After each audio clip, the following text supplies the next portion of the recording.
What's the first thing that comes to your mind when you hear the word whitewashed? It's when someone who is not white becomes stereotypically more white, like painting a fence. Like they used to whitewash fences back in the day. Well, from my perspective, whitewashing is when people take characters or people or things of the like that are typically ethnic or people of color and then put on white features, white attributes, or generally try to make that character seem whiter.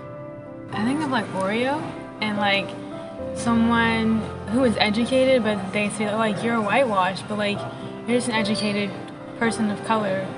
So other cultures coming from other continents and countries have been like, hey, you're now European, congrats. A person of color who has completely lost touch with their family's culture, like where they come from.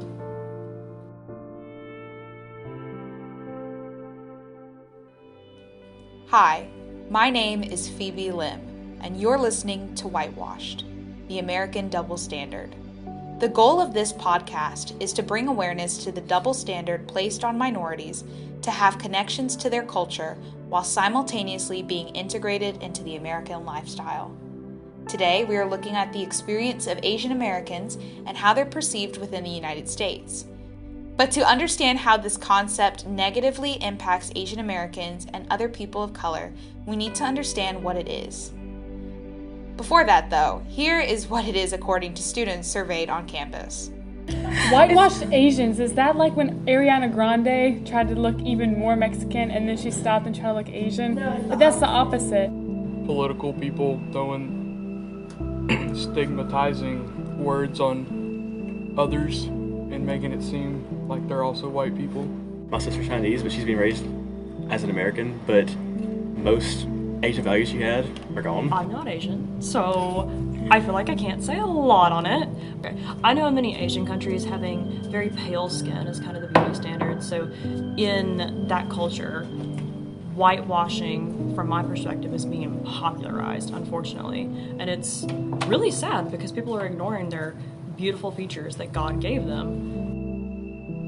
I think it's just a very Americanized thing. We've just come up with all these labels and stereotypes that put people in boxes and judge them and make them feel bad because they've lost touch with their culture. According to Penn State University, whitewashed means having dissociated oneself from one's ancestral culture by adopting or attempting to adopt an American lifestyle. Being whitewashed typically only applies to non-Caucasian people that live in America. Here in the studio with me is Louisiana Christian University student Torrance Fontenot, and she's going to help me unpack this problem. So tell us about yourself, Tori. Well, I am I'm 21 years old, and I come from a mixed family. On my dad's side, I have a lot of Asian family. They've come from different parts of Asia, such as Vietnam, Thailand, the Philippines. And on my mother's side, it's mostly white, but she has a little bit of diversity there too. Within America, Asians often face discrimination solely on the basis of how they are perceived by the common population. I don't think very many people really can tell that I'm Asian. So when I was younger, they always told me I looked Hispanic. So they would make jokes about me being Hispanic and me being dark-skinned and things like that. And then as I got older and I got used to correcting them and telling them, no, I'm not Hispanic, I'm Asian, they denied that I was Asian and were like, oh no, it's more funny for us to just say you're Hispanic and you're only you're not fully Asian, you're not half Asian, so you can't really go around saying you are, even though I was raised by most of my Asian family. For Torrance Fontenot, the ability to claim her culture was often dictated and confined by those around her. every time I tried to claim my culture, I don't really want to say but there were people out there that would definitely stop me and tell me that I wasn't allowed to do those things and to claim to be Asian because I didn't look Asian, and that they couldn't tell I was Asian. Even her attempts to share her culture were met with a lot of difficulty. I think definitely one of my more vivid memories is probably whenever I would try to share some of my family's culture with friends at school at a younger age. To them, to other kids, it was seen as weird and gross and stuff like that. A large problem is that Asian stereotypes are still very prevalent in today's culture. Participants in a Pew Research study noted that they have encountered confusion or the tendency for others to view Asian Americans as people from mostly East Asian countries, such as China, Japan, and Korea. For some, this confusion even extends to interactions with other Asian American groups. A Pakistani man remarked on how he rarely finds Pakistani or Indian brands when he visits Asian stores. Instead, he recalled mostly finding Vietnamese, Korean, and Chinese items. Asian stereotypes are everywhere, and they are not an accurate representation of Asian Americans. Not only are stereotypes not representative of the majority of Asian Americans, they also make it very difficult for Asian Americans who do not fit the societal norm. I think the core contributor is probably the fact that people focus so much on the features that you're expected to have as an Asian person, the way you're supposed to act, the way you're supposed to speak, the way your family is supposed to function. And anytime your family or you fall out of that line, you automatically lose the right to call yourself Asian. Or if you do fit that look, but you don't act the way they expect you to, then you're whitewashed. Another issue that Asian Americans face is the model minority myth, which perpetuates the idea that because Asians are so successful, that they are what all other minorities should strive to be, and that they face, on balance, less discrimination than other minorities. I think it's really disrespectful, honestly, because it's like you're being punished for being an upstanding citizen and doing what you're supposed to be doing and being hardworking and knowing that in order to fulfill your dreams and your goals, you have to sacrifice things, you have to work harder. This erases Asian Americans' culture, individuality. We are no longer our own separate entity. Because, I mean, let's be honest, there's so many people out there who see Asians as just one step down from white. They just see it as a different tone of white. The ultimate issue that comes with stereotypes, whitewashing, and the model minority myth is that it brings divisiveness and separation among minorities. It builds tension within Asian communities and often leads to heartbreaking situations and difficult conversations between friends and family.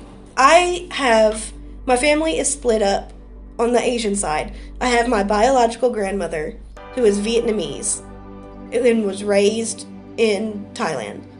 And then I have my step-grandmother, who is Filipina, and she was raised in the Philippines. She came over here. She basically raised us. And my dad, obviously, is from my biological grandmother's side. And I have uncles that are from my step-grandmother's side. Well, in the past few years, I have had cousins born from on my uncle's side. And my grandmother had said that she was so excited for her first grandchild. And to me, that was just very, very heartbreaking, because it just made me feel like she felt like she was closer to them, because they definitely looked more Asian than I do. They're darker skinned. You can tell they're Asian. And it's like they're Filipino, like she is. And it's from her sons. So I think that definitely contributes to the sense of, well, I don't know how people are okay with grouping all Asians together when obviously we can see that even between Asians, there's a little bit of animosity there. Tori's story is a microcosm, a small part of a much larger picture. According to Brookings Institute, the invisibility of Asian racism is a reflection of the invisibility of Asians in the American imagination. 58% of Americans cannot name a single prominent Asian American, and 42% cannot think of a historical experience or policy related to Asian Americans. Asian Americans also remain invisible in our school curricula. Last year, Illinois became the first state to require that Asian American history be taught in public schools, and this year, New Jersey became the second. So should we really be surprised that 42% of Americans can't name a single Asian American historical experience? Another problem is that Asian hate crimes have been on the rise since COVID-19. On March 6, 2023, ABC News reported on a hate crime experienced by Cecile Lai and her son Kyle in Queens, New York. After lunch, Cecile Lai and her son Kyle got a lift to the 7 train at Junction Boulevard and Roosevelt Avenue in Corona. When they arrived to their destination and got out of the car, the driver behind them honked aggressively even though the light was red. After that came the Asian slurs directed at the Filipino mother and son. According to Lai, they were saying ugly Asians, and the next words were expletive ugly Asians. They said try to scream at us and taunt us, and they kept saying ugly Asians. After exchanging projectiles, the perpetrators jumped out of the car and assaulted Lai. But we don't hear about these things. And when there are movements to stop Asian hate and Asian hate crimes, it's people posting yellow squares on Instagram. And unfortunately, the academic world isn't much better. In 2021, ABC News covered the University of Maryland and the backlash the institution faced after an administrative graphic separated students into 2 categories: students of color, minus Asian, and white or Asian students. Students at the time said the graphic perpetuated ideas like the model minority myth, which claims that Asians are inherently successful and close to whiteness. It also erases distinctions between groups between the Asian American and Pacific Islander umbrella, many of which are generally lower income and undeserved. Unfortunately, this is the experience of Asians in America. Either we are fresh off the boat or whitewashed beyond recognition.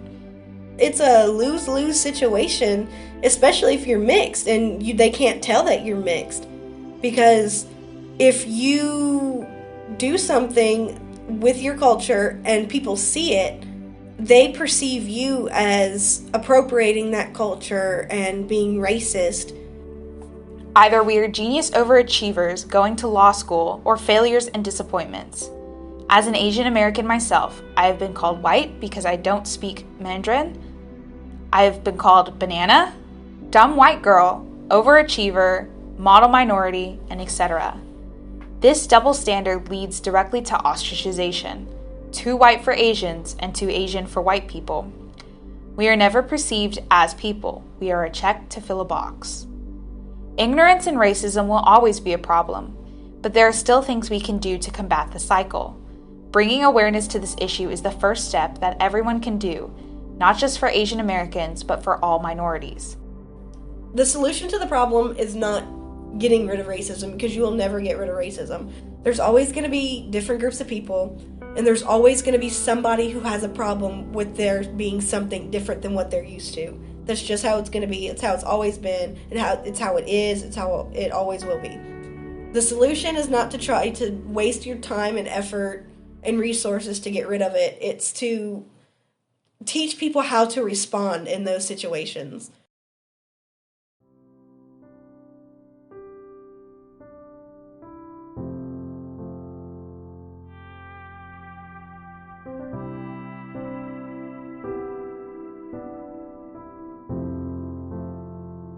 This has been Whitewashed, the American Double Standard, with your host, Phoebe Lim. A word of thanks to everyone who helped inspire me to work on this project. Special thanks to Tori for sharing her story, and to Dr. Elizabeth Clark for encouraging me every step of the way. To Julia Thompson for keeping me awake and alert, and warmest regards to my mom and dad, me comfortable owning my identity as both an American and Malaysian. Thank you all for sticking around, and I hope you enjoyed this.